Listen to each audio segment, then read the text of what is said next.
pit stop for all things NASCAR with the Four Tire Change podcast. Here is your host, Dawson Iserlo. It's the Four Tire Change podcast, ESPN Southwest Louisiana. Dawson Iserlo back with you again here and excited to recap what was another interesting Daytona 500. A very fascinating winner, team owner as well included in that conversation, and what it means for the rest of the season. So let's get right into it.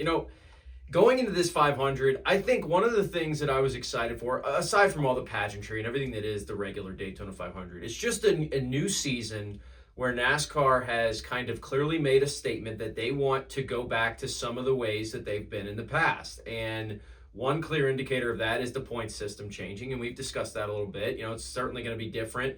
Season-long points to an extent, right? Obviously, you still do have the chase, but winning you're in is gone. You do have to be consistent throughout the season to win races. I don't know if we wondered if that was going to impact the 500, because I think the illustrious title that goes with it, everything else associated with it, like everybody's still going for the win at the 500, and it's Daytona. So really, can you try to points race at Daytona? I guess if you're talking about staying out at the end of stages and things of that nature, but all in all, this was going to be a race where everybody was still going for the win. And I think that's what we saw. Look, I don't love the fuel saving aspect of this, just like everybody else. I know there's been a lot of different solutions that have been brought up, things you could potentially do. But the leaders not being full throttle for a large portion of this thing because they're trying to set themselves up for the end of stages or long runs or whatever it may be, that's a negative in my opinion. And it hurts the viewership, and it hurts, we want, right? What do we get advertised at for this race? It is all out, full throttle, on the edge, inches away from the big one at every second of this race. That's not really true right now. We had a lot of stretches of this race where everything was pretty calm because nobody was really trying to make a move. Now, we did have some moments, and we had some big ones. And the biggest wreck of the race, ironically enough, if you've listened to this pod for a while, I'm a big Justin Allgaier guy. Allgaier makes a mistake there. Leading this race, look, for him to get in it, it was awesome. He has a chance. He's leading this thing. It looked like he was going to be one of the players at the end of this, but then he goes for a block on Denny Hamlin. I'm not going to, I saw, of course, the comments are like, that's why Allgaier's been in the Xfinity Series forever. I disagree, but hey, he made a mistake. I think it was early for Hamlin to be as aggressive as he was. Now, he's won this race multiple times. He knows what it takes to win here. So if you're going to side with one or the other as far as decision-making, I certainly understand siding with Denny, but I was a little surprised at the aggressiveness of that move.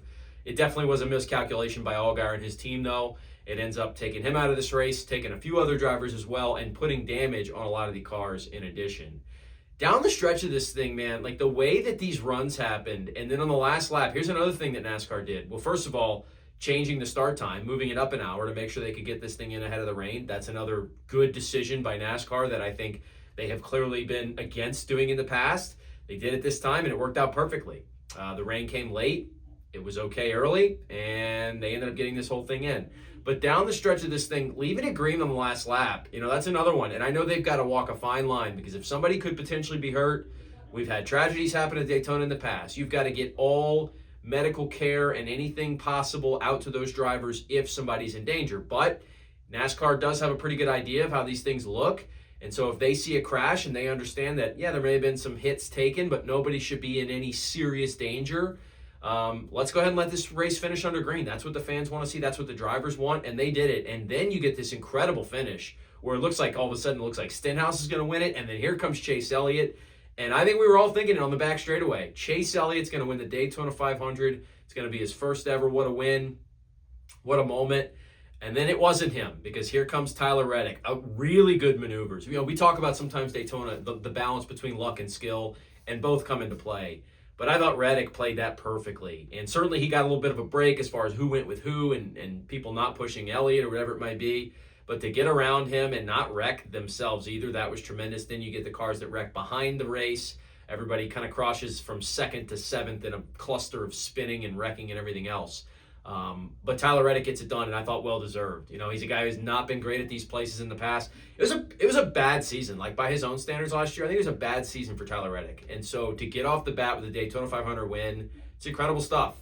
Of course, it also means Michael Jordan's a Daytona 500 winner, and we saw all of what that means. I think the stuff in victory lane, whatever it is, Reddick said it wasn't a problem to him with the kid and all that stuff. So I don't have to talk about that. But look, Jordan winning and being in this sport and being a factor in this sport, I think is big for NASCAR. Jordan's also all in on this. I think some people, you saw it, you go, hey, like when Pitbull was a team owner of a track house. We know he wasn't all that involved in the racing side of it. It was a promotional thing. Eventually he got out. Jordan's all in. He's not here to just be a face and a name attached to something big. He is here because he loves the sport. And so I think that was, if that wasn't clear to you already, I hope you kind of got a chance to see it as a result of the way that he acted after the fact, with all the excitement. I mean, this was a big deal to Jordan. It was a big deal to 2311. It's also a little bit funny, maybe fitting, right, after all the legal drama and the lawsuits and the court case and everything else that happens over the offseason between 2311 and NASCAR and everybody else. They get the last laugh with the Daytona 500 win, or at least the current laugh. I don't know if it'll be the last one. But great finish to the race, and another successful 500, I think. Moving forward, it is interesting to remember the points were so important, and I also think we got a good look at how winning is still a factor. I love what they did with the points as far as giving a winner the 10 extra, giving a bigger separation between first and second as far as points are concerned, since you no longer have an automatic playoff spot for winning the race. Reddick's way out in front. Now, of course, look, that could last 1 week. We'll see what happens in Atlanta. But cool to see how that is. And, of course, you'll have a bunch of other drivers at this point in the season. You get another drafting track type race with Atlanta. I'm sure the points are going to be a little bit upside down to an extent with some drivers up there that we're not expecting. But that'll be part of the fun. So, EchoPark Speedway now. Can't promise I'll be able to call it that every time, but I did remember off the rip. That is the place formerly known as Atlanta Motor Speedway. We know the racing there has been incredible ever since the repave. Hoping that can stay tall and continue to be the case. As far as picking a winner for this one, I went back and forth a little bit. You try and say, all right, what did you learn from Daytona? I don't know, man. We had a huge wreck. We had a bunch of comers and goers. It could have been a bunch of different results that ended up happening. Ultimately, Reddick gets it done. Does that mean I have a better feeling of who's going to win it? I don't know. Let's go with his teammate. Let's go with Bubba Wallace. Bubba's always good at these tracks. He's had a chance to win here in the past. Let's see if Bubba gets it done in Atlanta. Could it really be a 23-11 1-2 sweep at the first two races of the season? I'm thinking maybe so. But anyway, that'll do it for this episode of Four Tire Change. A long season ahead of us. Excited to get much more into things as we go.